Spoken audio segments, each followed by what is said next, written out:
আসসালামু আলাইকুম সুপ্রিয় শিক্ষার্থীরা। আজকে আমরা রসায়নের অধ্যায় ৭ রাসায়নিক বিক্রিয়া থেকে একটা গুরুত্বপূর্ণ টপিক নিয়ে আলোচনা করব।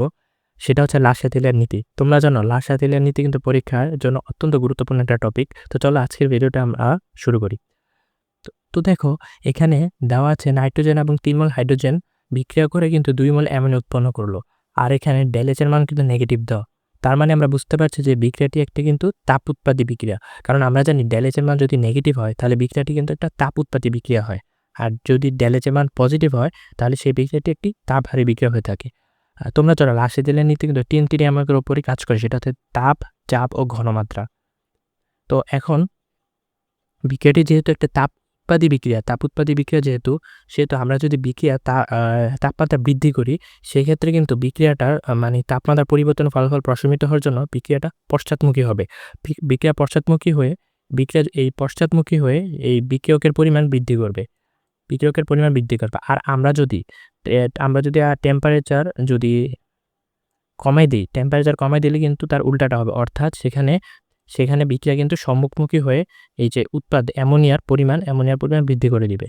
তো দেখো এখানে সেই কথাটি লেখা হয়েছে যে দেখো তাপের প্রভাবে এই বিক্রিয়াটি যেহেতু একটা তাপ উৎপাদী বিক্রিয়া, সেহেতু লাসা-তেলের নীতি অনুসারে তাপ উৎপাদী বিক্রিয়ার তাপমাত্রা বৃদ্ধি করলে তাপমাত্রা পরিবর্তনের ফলাফল প্রশমিত করার জন্য বিক্রিয়াটি কিন্তু পশ্চাৎমুখী হবে। অর্থাৎ পশ্চাৎমুখী হয়ে বিক্রিয়কের পরিমাণ বৃদ্ধি করে দিবে। অর্থাৎ বিক্রিয়কের পরিমাণ বৃদ্ধি পাবে। আবার যদি আমরা তাপমাত্রা হ্রাস করি তাহলে কিন্তু বিক্রিয়া সম্মুখমুখী হয়ে উৎপাদের পরিমাণ বৃদ্ধি পাবে। অর্থাৎ এখানে অ্যামোনিয়ার পরিমাণ বৃদ্ধি পাবে। তো আমরা তাপের প্রভাবটা বুঝতে পারলাম। এবার আমরা যদি চাপের ক্ষেত্রে যাই, এখানে দেখো আমরা জানি যে সকল বিক্রিয়ায় উৎপাদ এবং বিক্রিয়কের মোল সংখ্যা সমান থাকে সে সকল বিক্রিয়ায় কিন্তু চাপের প্রভাব থাকে না। এখন দেখো এখানে কি মোল সংখ্যা সমান আছে উৎপাদ আর বিক্রিয়কে? দেখো তো এখানে কিন্তু ৩ মোল হাইড্রোজেন দেওয়া আছে এবং নাইট্রোজেন দেওয়া আছে ১ মোল। আর অর্থাৎ এখানে টোটাল হলো ৪ আর এখানে দেখো টোটাল কিন্তু ২। দেখো এখানে কিন্তু অবশ্যই পার্থক্য রয়েছে। মোল পার্থক্য কত? এখানে মোল পার্থক্য হচ্ছে ২। এখানে কিন্তু মোল পার্থক্য ২। অর্থাৎ এখানে অবশ্যই চাপের পরিমাণ আছে। আর চাপের কিভাবে কাজ করে? আমরা যদি বিক্রিয়ার চাপের পরিমাণ বৃদ্ধি করি তাহলে লাসা-তেলের নীতি অনুসারে কিন্তু বিক্রিয়ার যে গতিটা সেটা কিন্তু বেশি মোল থেকে কম মোলের দিকে অগ্রসর হবে। এখন দেখো এখানে যেহেতু বিক্রিয়কের মোল সংখ্যা বেশি, তাহলে তোমরা বুঝতেই পারছো আমরা যদি বিক্রিয়ার চাপের পরিমাণ বৃদ্ধি করি তাহলে সেটা কিন্তু বিক্রিয়ার সম্মুখমুখী হয়ে কিন্তু উৎপাদের পরিমাণ বৃদ্ধি করে দিবে।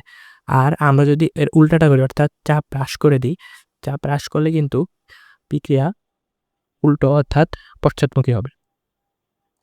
তো দেখো চাপের প্রভাব থেকে আমরা দেখতে পারি যে এখানে এটাই লেখা আছে, দেখো বিক্রিয়ার মোল সংখ্যা সমান নয়। যেহেতু আমরা এতক্ষণ এই কথাটাই বললাম যে বিক্রিয়া যেহেতু মোল সংখ্যা সমান নয়, অর্থাৎ বিক্রিয়ায় কিন্তু চাপের প্রভাব রয়েছে। লাসা-তেলের নীতি অনুযায়ী বিক্রিয়ায় মোল সংখ্যা উৎপাদের মোল সংখ্যা থেকে বেশি। যে এখানে আমি একই কথা বললাম শুরুতেই যে বলছি যে এখানে বিক্রিয়কের মোল সংখ্যা ৪ আর উৎপাদের মোল সংখ্যা হচ্ছে ২। তাই এখানে উৎপাদের মোল সংখ্যা কম, বিক্রিয়কের মোল সংখ্যা বেশি। তাই অবশ্যই আমরা যদি লাসা-তেলের নীতি অনুযায়ী বিক্রিয়া অবশ্যই বেশি মোল থেকে কম মোলের দিকে অগ্রসর হবে যদি আমরা চাপ বৃদ্ধি করি অর্থাৎ বিক্রিয়া সম্মুখমুখী হয়ে উৎপাদের পরিমাণ বৃদ্ধি করবে। আবার যদি আমরা উল্টাটা অর্থাৎ চাপ হ্রাস করি তাহলে বিক্রিয়া কিন্তু পশ্চাৎমুখী হবে। তো আমরা তাপের প্রভাব এবং চাপের প্রভাব এই দুইটি আমরা ক্লিয়ার হলাম। চলো আমরা পরবর্তী ঘনমাত্রার প্রভাব সম্পর্কে বিস্তারিত আলোচনা করি।